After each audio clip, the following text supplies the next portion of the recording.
Welcome to Projects for All. My name is Mike, and today we have Bosch's brand spanking new GTS15-10 in the shop finally. If you subscribe to this channel, thank you. If you don't, we're gonna do the Master Force and we're gonna do the Cobalt next after this one. So hit subscribe. Let's get in here. We're gonna check out every square inch of this thing. Let's start on the front here and work our way around, just like we always do. So you got your power switch. On, off, clearly. It's got a big old paddle for off, but it has this little plexiglass trapdoor that flips down to block your on button. And if you press it down, you can actually put something through here that'll go over the plexiglass. So if you're gonna put this in a school, or you have an orange cat at home that you do not trust, you can lock this thing down. So you got, obviously, your blade height. You got down, and you got up. You got a big fat red pointer and a scale that's very clear to read in degrees. Bevel lock is this lever. Flip it up and you're free to bevel your saw. There's your scale. It has these 0 and 45 degree stops right here. This is a super cool design. These flip up, so when you bevel to 0, it stops at 0. If you flip this up, you can get 2 extra degrees, and it works the same on the 45 side. It's spring loaded, so when you pull this back, it just snaps right back and you're at 0 again. Pretty slick. They have a jam nut and a bolt, so you can adjust these if they're out of calibration, but a pretty cool design. Simple, right in your face. You don't have to go looking for it. There's no tool that you need. You don't have to reach under the saw. Nice design. So you got your knob for your rack and pinion fence system. You have the lock for it here, so it's free. That's lock. Fence is going nowhere. Unlock. Watch your fingers in there because you got some teeth back here, and I've already smashed my head in there once. Reaching under, you'll learn not to do that. This has one of the smoothest. I mean, it is butter smooth. The slide on this rack and pinion is beautiful. We'll have a look at that from the top too, but it's really nice. Here on the right side of your saw, you've got your safety equipment, and your wrench is in a nice little bracket right there. You get one wrench. Got a nice metal bracket for your blade guard. Lever here. Very nice. Got your kickback pawl, one button operation. The trick is to grab it by this part and not by this. Next to your blade guard here, you have a little grommet here for your Allen key. Allen key fits in a bracket that I already broke. On the back side, we got a few things going on. We got a nice metal gear for our rack and pinion fence system. 2.5-inch dust port. It's got a nice feature. There's one screw right on the top here. Take our included Allen key. And the whole bottom of the housing for the blade comes out. Even if you did drop the Arbor nut down here, when you pull this out, it's gonna be sitting right here. Probably don't even have to pull this all the way out. The screw's captive, so you're not gonna lose it. This is a sweet design. No messing around. We got our miter gauge. This is surprisingly heavy. This part here is metal. This is just a piece of heavy gauge sheet metal bent on a brake. Perfect. Nice and easy to read. Adjustable pointer. Plastic handle. Screwed together. This is exactly what a budget miter gauge should look like. This. Not this plastic crap that we get with all these. This is a fairly good quality. Will last you a long time. Can be calibrated to be accurate. We'll go with 3 millimeters. Very nice, Bosch. The part that it slides into on the end there is plastic, but the clip that holds it is metal. And it clips in.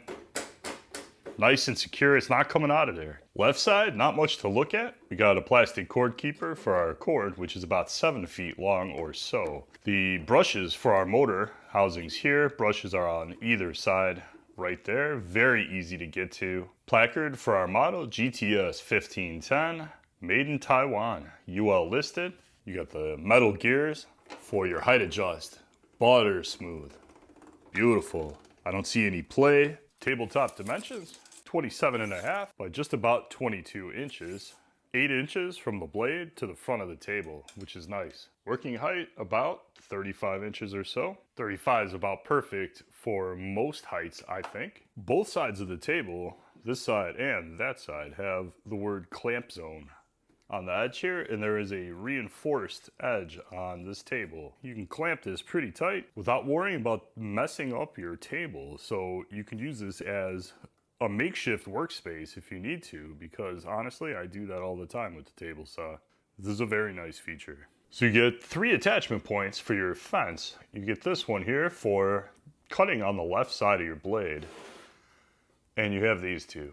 This one here is to bring your fence all the way to your blade. This spot here, this position, is 7 inches from this one. So when the fence is on this one and we bring it to 0, it's actually 7 inches away. But using this farthest spot will get you 32 and about 3/8 full rip. There's an auxiliary fence on this.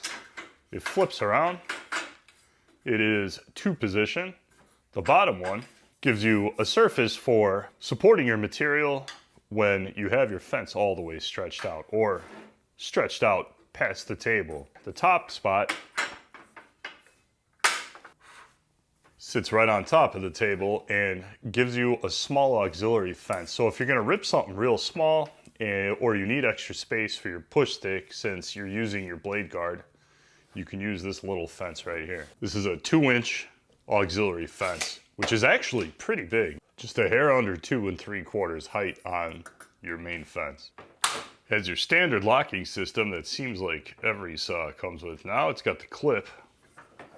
Grabs onto this lip here. Metal reinforced for its attachment points, screwed on. Pushing this all the way up pulls this clip out of that channel. So you can just lift it right up.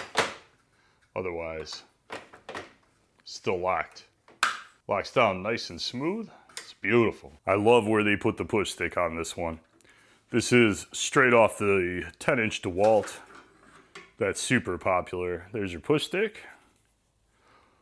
Hard plastic, but flexible. Basic, regular push stick, but I love when they put it on the back of the fence. This is exactly where you need it when you're working. Easy to grab. You don't have to move your body, reposition, or do anything weird. So you can start your cut with something long, and when you get to the end, you just reach over and grab it. This is exactly where I want this. Here's our throat plate. It's got this strange little plastic retention system. So you turn this, and it's actually ramped, and it'll lift this up slightly so you can get your finger under there. Take it off. Throat plate. Nice red color. I like the red color. It's all metal. Looks like very good quality. It's got 4 adjustment points. Flathead screw. Riving knife is on this lever here. Pop that up. Riving knife is captive. It's got detents, so you get it in the position you want. It's the lowest, obviously, being for Dado. Second one is usually non-through cuts. And then you have your through cut position for your blade guard. It has the old tried and true 1-wrench system. So pulling this up locks the flat spots on your arbor. And you can use your 1 wrench. There's your arbor nut, side specific, arbor washer. This was the inside. 24 tooth Bosch blade. We will find out if this is the same piece of crap blade they gave us with the 4100 series, because that one had to be replaced. It was burning up 2x4s. It was a total mess. Maybe it was a coating on it. Maybe it was warped. I don't know, but it was trouble, and we had to replace it mid-review. We shall find out. Here's your inside washer. The retention system locks to the arbor itself. There is no washer that fits in here to lock it. It's actually the arbor with the flat spots right here. Arbor threads are pretty smooth. If you watch any table saw reviews at all, this little ruler here might look familiar, and for good reason. Because this freaking ruler here is exactly the same printed ruler that came on both skill saws. On the big 10-inch skill saw worm drive table saw is very inaccurate. Let's have a look. All right, I have this lined up as close as I can get it. You got the 0 lined up with the 5-inch mark. That is as good as it gets for me in my eyes. It doesn't matter we're on the 5, we're just watching the inches. We're gonna pull it over here. We got 2 clamps, Milwaukee tape measure. And by the time we get out here, we're off by about a 32nd or so. Not as bad as the skill saw, but not freaking good. Here's our friend, the big old worm drive. Same story. This is a DeWalt, obviously. As close as I can get it to 0.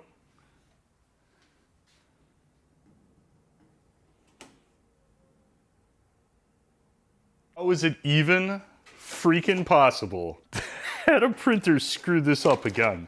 Again. You think they would have at least changed it so people didn't notice it was the same one. By the way, I checked it with every single one of these. This is not all of my tape measures, but the ones I could find. All the rest of them are probably in the house. But like 5 tape measures, it's exactly the same. This one, more accurate, but still inaccurate. This one, real bad. We got the same pointer too. Not quite, but pretty close. All right, let's do a little accuracy testing. And then we'll start cutting stuff. Throat plate looks pretty good. It's a little bit higher on the red part in the back than it is on the black. A touch of wobble. The back is just about perfect on the black part. So I'm gonna call it good enough. I'm setting up here to see if the blade is parallel to the miter slot, which is the first adjustment we always do. We got our trusty master plate and saw gauge. I have this installed.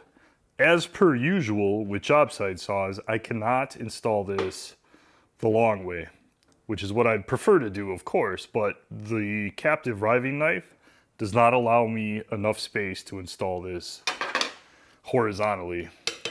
In this instance, I can't put the throat plate on either because this is too thick right there. We could just leave it off, I guess, but we will prematurely check out our Dado plate. Very nice. Looks just as nice as the factory included plate. Needs an adjustment on this one though. Well, I'm gonna have to read the instructions because I don't know what that is. Ah, yeah. Look at that. The end of the arbor has a threaded hole in it. Wow, that's wild. Check that out. That is your arbor nut. It goes around the arbor.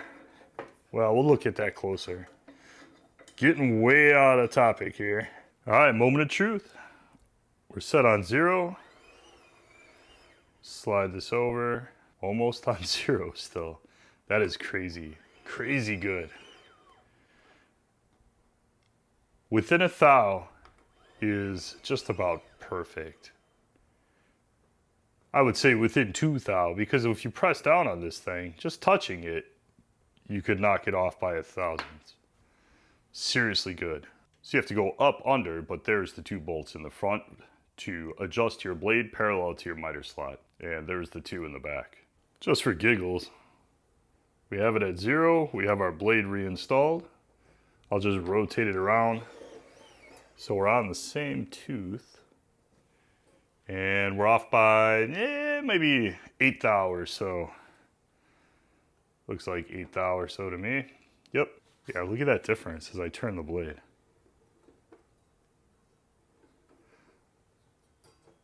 It pains me to recommend that your average table saw user spends another $100 to buy something like this. You don't have to buy this one, but I'm sure there's plenty of good ones on the market.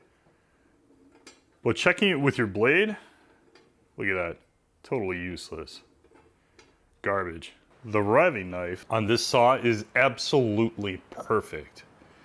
It's very hard for me to show it to you. It's always dark, but you're gonna have to take my word for it. It is lined up between the carbide teeth. There's nothing that needs to be adjusted. The adjustment is down in here by this lever. It's really difficult for me to get in there and show it to you. So I'm gonna show you the picture in the book. You've got locking screws and you've got set screws. And your included Allen key adjusts all of them. I'd prefer not to fiddle with mine. Here's the lever, clearly. So the book has a whole procedure on how to do this. And That is as good as we get for checking the riving knife on this one. We're gonna check our fence, but I can see it's off by a mile just by looking at it. Oh yeah. So we're gonna have to adjust our fence, clearly. These mounting studs here that the fence mounts on are also bolts. So I loosened this one up, maybe too much. I popped the one side of the fence and left the other side attached. Now you can just move your fence back and forth to adjust. So I'm gonna do it by touch on the miter slot, front and back, and we'll tighten it down and we'll see what kind of improvement we get from that. It just takes a second or so to adjust the fence.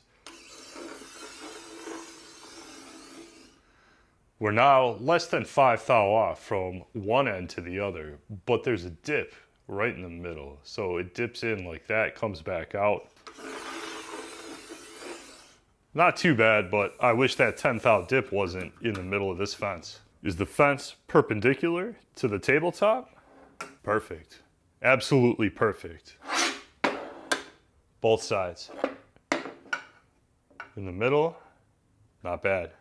There's no adjustment for this that I can find, just like most job site saws, but this one, it doesn't matter. How flat is the tabletop? Well, to make it short, it's about 8 to 10 thou dip through here, mostly starting about there. And we can get 4 thou, maybe 5, in a couple little spots on the sides. But the worst part, as always, this is 10 thou. It's good there. Once you get into here, we can get into there. We can get it under on the sides here. These are scratched to hell. There's 8 thou. And 8 thou, you can get in a lot of spots here. This whole section is at least 8 thou. 4 to 5, couple little spots, edges, right about there on that side. But overall, this is what I expect from a job site saw. Under 10 thou is, I would consider normal at this point. Considering all the ones I've tested and checked, it's pretty much on par with all of them. Checking our bevel stops is super easy to adjust. Literally just adjust the jam nut and turn the bolt. But we all know half the people who buy this saw, probably a lot more than half, won't check this stuff. So let's see what it's like out of the factory. All right, 0. Ah, dead nuts from the factory. Not bad. 0. Not too bad.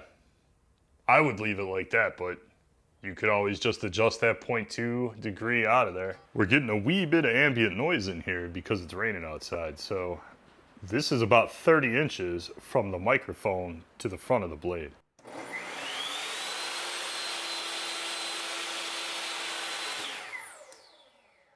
That blade breaks pretty quick. About on par with everything else we've tested. Now that we have our fence calibrated, I'm gonna bump the pointer over just a hair.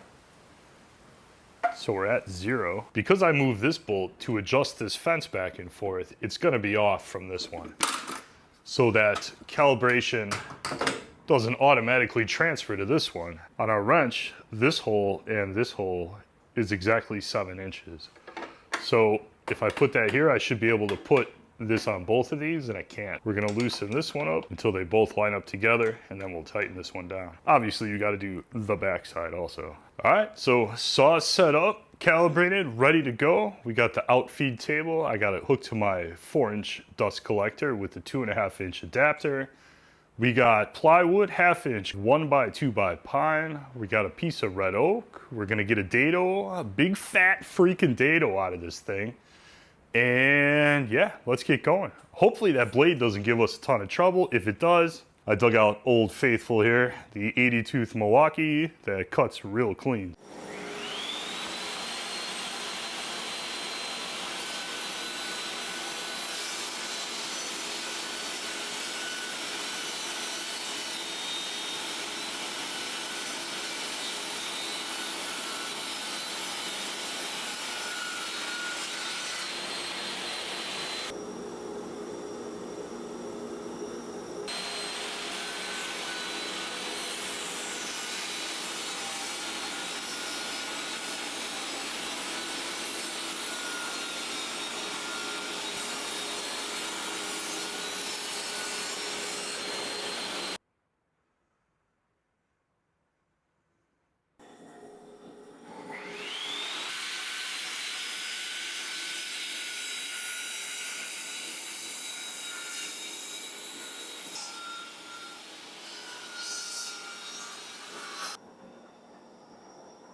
How's the dust collection, you ask?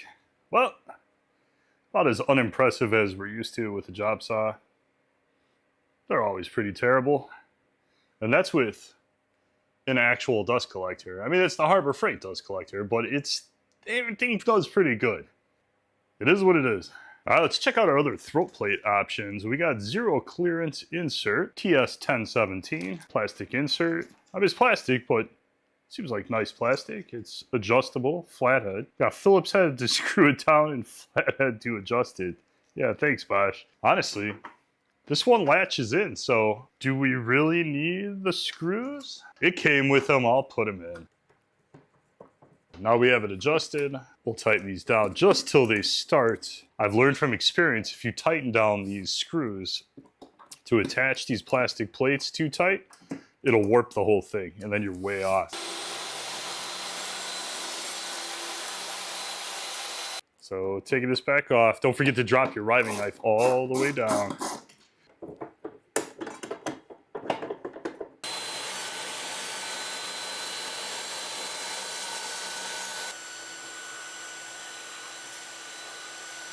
That insert cut through pretty clean. I don't know if we're gonna get a cleaner cut than we were with the other plate. I mean, we will, but the other plate did pretty good. And this blade is doing much, much better than the blade that looked exactly the same that came with my 4100 series that we reviewed. You can check that out on the channel. Real quick, let's check out the miter gauge. Very nice. Sheet metal, about 3mm thick stock. Scale I can read, pointer that's adjustable. Oh, this is steel, this is aluminum. Screwed together. It's got nice slotted holes. You could attach an auxiliary fence or something else if you'd like. Set almost perfect from the factory. Set for 90, perfect. Regular standard size miter slots on this saw. Here's the big one from my Delta. Fits perfect.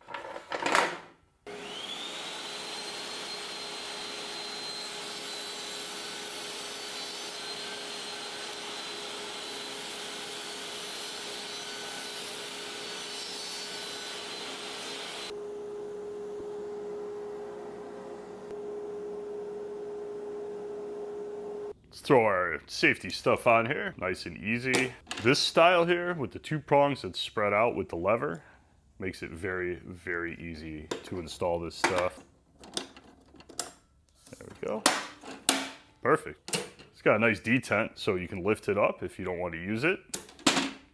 There you go. We're gonna do 3/4 dado, which is gonna be 1.5 inches tall. 2 outer blades, 3 spacers, and 3 chippers.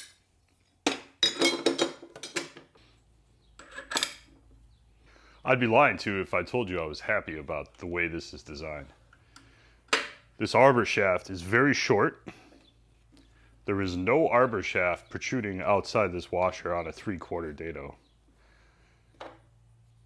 This has to be installed in the hole on the end of the arbor with this little tiny bolt here to hold it all together. I would have liked to just had a normal sized big old fat arbor sticking out of there. They say to use the washer and this supplied, they call it a clamp, but it's tight and it's on there, but I do not like it. Much rather see this on the end of there and that shaft sticking way out so I get all the threads on here. It is what it is. Let's just spin this up here and make sure while we're standing out of the way that we're good.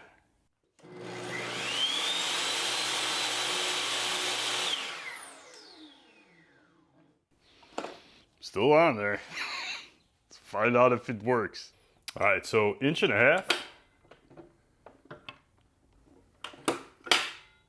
inches. 1.5 by 3/4 through green treated 4x4. Double check that weird arbor nut. And it's still tight, so let's give it a go and see how it does. Wish me luck.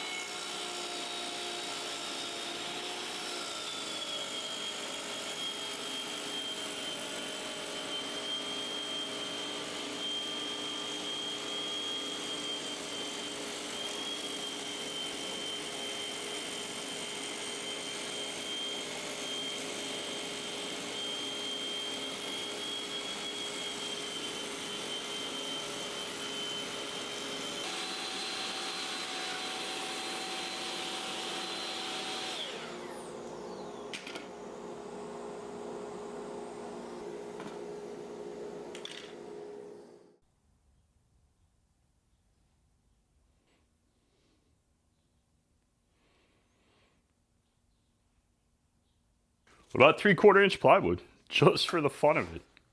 Why not?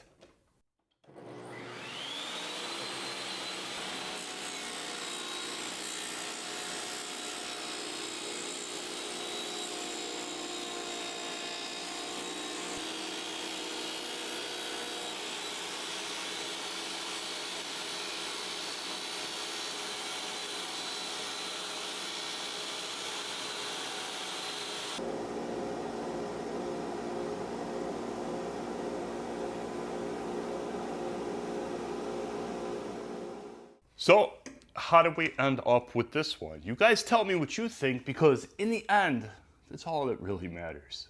It's what you guys think. What I think, well, I always tell you what I think, but it's kind of irrelevant. This saw was seriously close to being perfect. The stand is awesome. The adjustments were set up from the factory very nice with a very little adjustment, just a few minutes. The riving knife, the way that attaches, I do not like. Why use a 10mm bolt when you could just make the Arbor longer? And we all know the freaking thing is secure with the nut. My suspicion is that it's some sort of European regulation, no dado stack or a small dado stack, so they only make it so long. And then to have this in the US market, all they had to do was drill and tap the end of the Arbor for that bolt. That's my suspicion. You guys tell me what you think, but I'm betting I'm right. As far as everything else goes, it's got tons of power, more power than you need, which is good. More power is good, in my opinion. But everything else is cool, man. I like the fact that you can clamp to it without damaging it. I like the stand. The stand's very high quality, same as the 4100 series. It's identical almost, in quality at least. The rack is smooth, there's no rubbing, like the skill saw. Dude, what a nice saw. This thing's nice. The freaking ruler, I can't believe that Bosch screwed that up. That just blows my mind, but don't trust the ruler, or make sure you check yours. I checked the skill saw and this one with all, 5 tape measures, and they're all off. It's all the same. It's not the tape measure. So you guys tell me what you think. I really like it. I think if you're in the market for a job site size table saw, this one has a lot of great design features. The weird little cammed plastic piece to lock the plate in, I didn't have any trouble with. Nothing got snagged on it. Everything glides right over it. It looks weird. It's a hole in front of your blade, which I'm not a fan of, but it worked totally fine. So, cool saw. Thanks for watching. I appreciate it as always. If you're inclined, we're gonna do the Master Force table saw, the Hercules miter saw, the Cobalt table saw. Those are coming up. We got some little stuff, a couple of little skill things. We got the auto hammer. Been wanting to check that out for like a year. We're gonna do that. Hit subscribe. Don't miss out on all those reviews, and I'll see you in the next one.